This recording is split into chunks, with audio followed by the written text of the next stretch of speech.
Uric acid levels. ఈ uric acid levels మీకు 3-7 MG ఉండాలి. ఈ 7 ఎంజీ దాటిందంటే యూరిక్ యాసిడ్ లెవెల్స్ పెరిగిందని అర్థం. ఈ యూరిక్ యాసిడ్ పెరిగిన వాళ్ళకి కాలి బొటన వేలు దగ్గర వేలు వాచిపోయి, ఆ బోను ఉబ్బిపోయి, అక్కడ ఎర్రగా మంట, నొప్పి చాలా విపరీతంగా ఉంటుంది. ఇంకొంతమందికి అక్కడ రాకపోయినా ఈ జాయింట్స్‌లో పెయిన్ ఒస్తుంది. సో, ఈ యూరిక్ యాసిడ్ లెవెల్స్ పెరగడం అనేది నాన్ వెజ్ తినే వాళ్ళకి, డ్రింక్ చేసే వాళ్ళకి, సరైనటువంటి ఫుడ్ హ్యాబిట్స్ లేని వాళ్ళకి యూరిక్ యాసిడ్ లెవెల్ పెరుగుతుంది.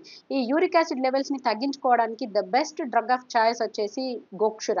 గోక్షుర అంటే పల్లేరు. ఆ చిన్న కాయలుంటాయి. ఈ గోక్షుర గుగ్గులు ఉంటుంది. గోక్షుర చూర్ణం ఉంటుంది. గోక్షుర టాబ్లెట్ ఉంటుంది. యూరిక్ యాసిడ్ లెవెల్స్ పెరిగి జాయింట్ పెయిన్స్ ఉన్నా, లేదంటే గౌటీ ఆర్థరైటిస్ ఉన్నా, అటువంటి వాళ్ళు ఈ గోక్షుర చూర్ణం దొరుకుతుంది. లేదంటే గోక్షుర టాబ్లెట్స్ దొరుకుతాయి.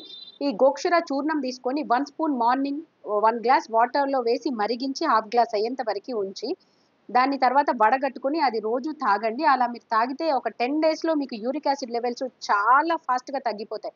మార్నింగ్, ఈవినింగ్ 2 టైమ్స్ రెగ్యులర్‌గా తీసుకోండి ఈ గోక్షుర చూర్ణం, కషాయం. ఒక్క డ్రగ్ తోటే మీకు యూరిక్ యాసిడ్ లెవెల్స్ గానీ, ఈ గౌటీ ఆర్థరైటిస్ గానీ చాలా వరకి కంట్రోల్ అవుతుంది.